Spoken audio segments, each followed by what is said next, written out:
नरवाड़ा वासियों ने जो प्यार और जो सम्मान और जो स्वागत किया है, उसके लिए हम पूरे नरवाड़ा वासियों का तहे दिल से आभार प्रकट करते हैं। यहाँ से विधायक बड़े भाई बलराज कुंडू जी 400 किलोमीटर की पदयात्रा करके नरवाड़ा में पहुंचे हैं। ये पदयात्रा पूरे हरियाणा की समस्याओं को उठाते हुए चंडीगढ़ तक जाएगी, करके विधानसभा में पहुंचेगी। एक बार जोरदार तालियां इस भव्य स्वागत के लिए, इस अभिनंदन के लिए। दोस्तों से लड़ाई निकला आपका बेटा ये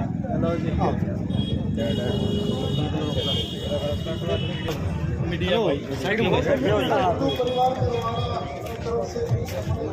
भाई का यहाँ पहुँचने पर स्वागत करते हैं।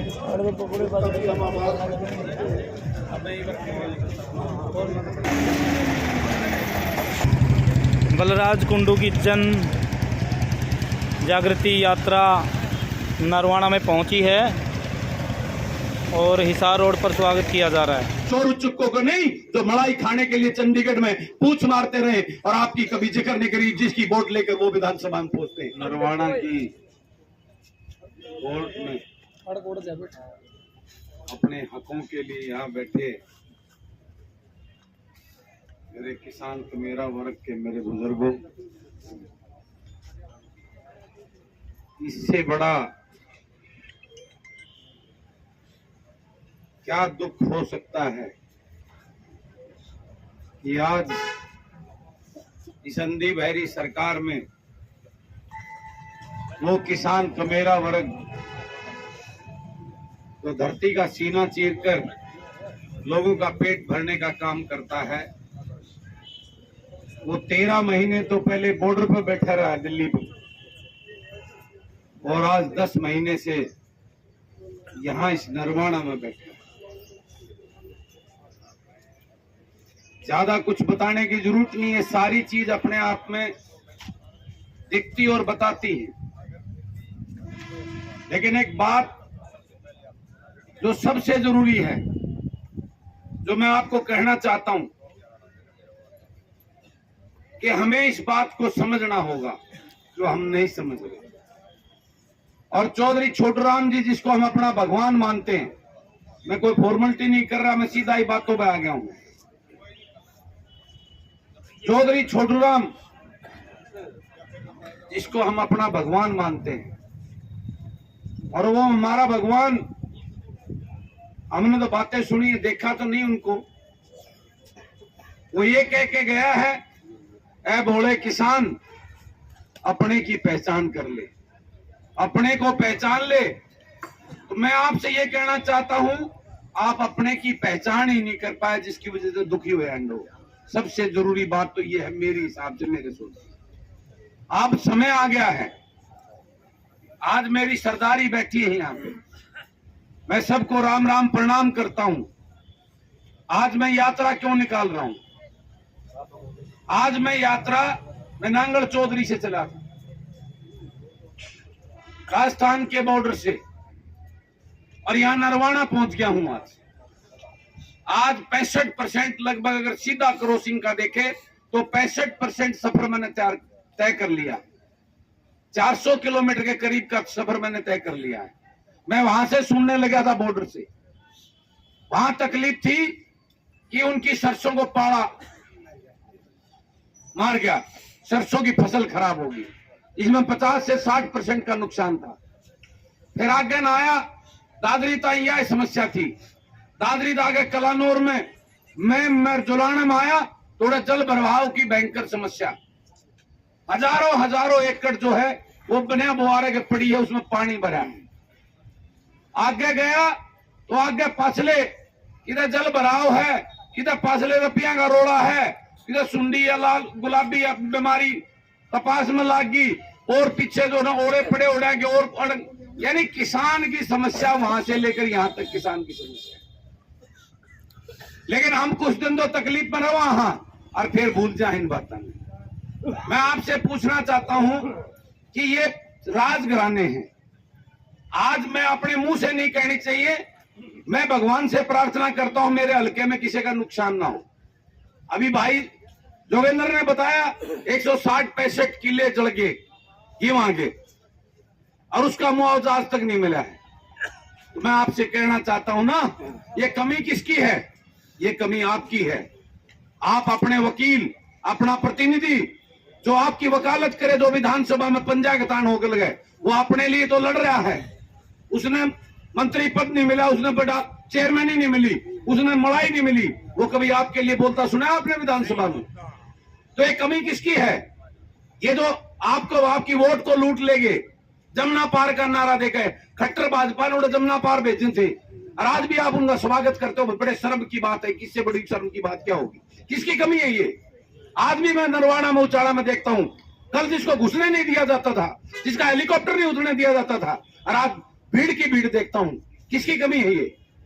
अगर जब तक इन बातों से आप बाहर नहीं निकलोगे, जब तक इन लुटेरों को नहीं समझोगे, जब तक आपका कुछ भला नहीं हो सकता। मैं कड़वी बात कह के जा रहा हूं आपको।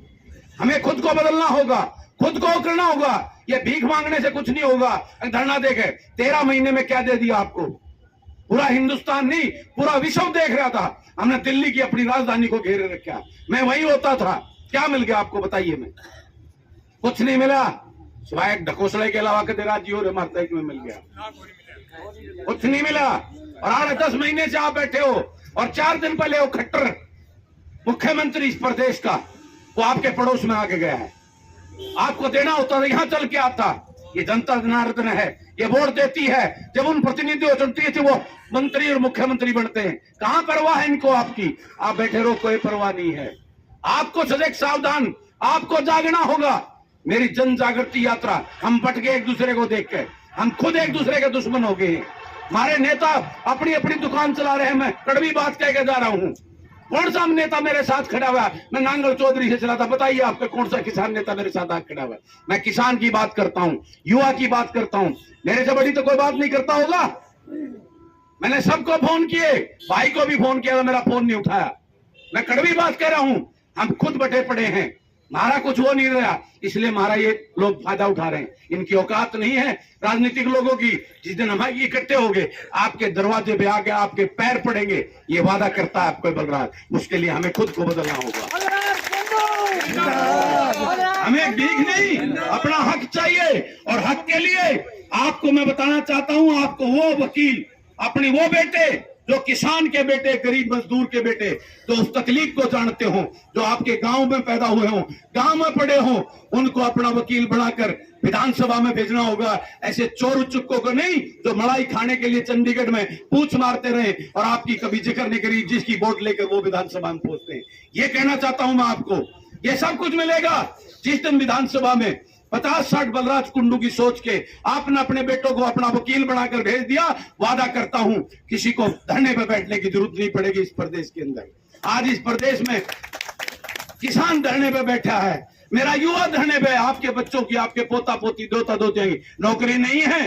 वो नशे की तरफ जा रहे हैं, वो अपराध की तरफ जा रहे हैं, उनका भविष्य खतरे में है। पहले पंजाब का नंबर ऊपर होता था नशे के अंदर, आज मेरा हरियाणा नंबर बना गया है, पंजाब से नीचे। हमारे बच्चों को, आपके पोता पोती, आपके दोता दोती का भविष्य खतरे में है। आपको ये जमीन तो बाद में, किस खातर जमीन बो रहे हो आप? जब आपकी औलाद ही वंश नहीं बचेगा तो क्या करोगे इस जमीन का? मैं ये कहना चाहता हूं, मैं जन जागृति यात्रा जो निकाल रहा हूं, ये आप लोगों को जगाने के लिए निकाल रहा हूं। मेरे पैरों में घाव पड़े हुए हैं, छाले पड़े हुए हैं। वह मैं मारे तो मैंने दोबारा गढ़ी वोटा जिता देंगे। अगली बार तो 50,000 से ज्यादा जिताने की गारंटी ले जमे हुए। मैं इसलिए निकला हूं, मैं वोट मांगने नहीं निकला इस प्रदेश में, आप लोगों के पास वोट मांगने नहीं आया। मैं ये कहने आया हूं, जागो ऐ भोले लोगो, जिसको हम भगवान मानते हैं उसकी बात भी मान लो। तुम बात नहीं मानते, आपस में भिड़े खड़े हो, आपस में लुटे पड़े हो। हमें एक होना होगा, हमें खुद होना होगा। और ये राजघराने बना दिए तुमने, जो भोली बाड़ी करके आपकी वोट लूट ले जाते हैं। मेरी चाचा मेरी सुन ले, बात बताऊंगा एक। मैं आपसे पूछना चाहता हूं, जिनको कहने से आपने वोट दी, वो लुटेरा परिवार, उसका दादा परदादा और उसका बापू था, वो खुद है। कौन सा बिजनेस करते हैं बताओ? पूछता हूं मैं आपसे, इनका कोई काम धंधा सुने आज तक? फिर कैसे रहते हैं 1000-1000 करोड़ के घरों में? इनके 1000-1000 करोड़ की कोठियां हैं जिसमें ये रहते हैं। कहां से है वो पैसा? ये पैसा इस प्रदेश को लूट लूट के, आपका पैसा है, लूट लिया और तुम फिर भोले बन के उनके सामने खड़े हो जाते हो। ये कहने आया है ये बलराज कुंडू, ये जन जागृति यात्रा इस प्रदेश को जगाने के लिए आया हूं। मैं अपने लिए नहीं आया, मैं तुम्हारे को जगाने आया हूं। तुम्हारे बच्चों का भविष्य खतरे में है, तुम तो खतरे में हो ही। किसान तो हमेशा से मरता आया है, उसकी कभी किसी ने सुध-बुध नहीं ली। आपके अब आपके बच्चों का भविष्य खतरे में है, आपको जागना होगा, आपको जगाने आया है ये बलराज कुंडू। अकेला चला था, आज कारवां बढ़ा है, सबका ज्यादा चढ़ लिया है, लेकिन मेरा फायदा तब है जब तुम जागोगे और तुम इस बात की गारंटी लोगे। अगर वो छोरा कुंडू कह के गया है, ये काल अपने किसी बेटे को बनाएंगे, ये राजघराने जो बन गए, इनके 50-50 हजार करोड़, लाख करोड़ की संपत्तियां पूरे विदेशों में पड़ी है, होटल बना रखे हैं। तुम्हारा क्या है, ये किसान गरीब तो मर रहा है, कोई परवाह नहीं है आपकी। इनको नकार दो, इनके जूते मारो अगर अपने आप को और अपने बच्चों को बचाना है। नौकरियां बिल्कुल खत्म कर दी है, कोई सरकारी नौकरी। ये चुनाव आ गया है, एक बार काट देंगे दिखाता ही।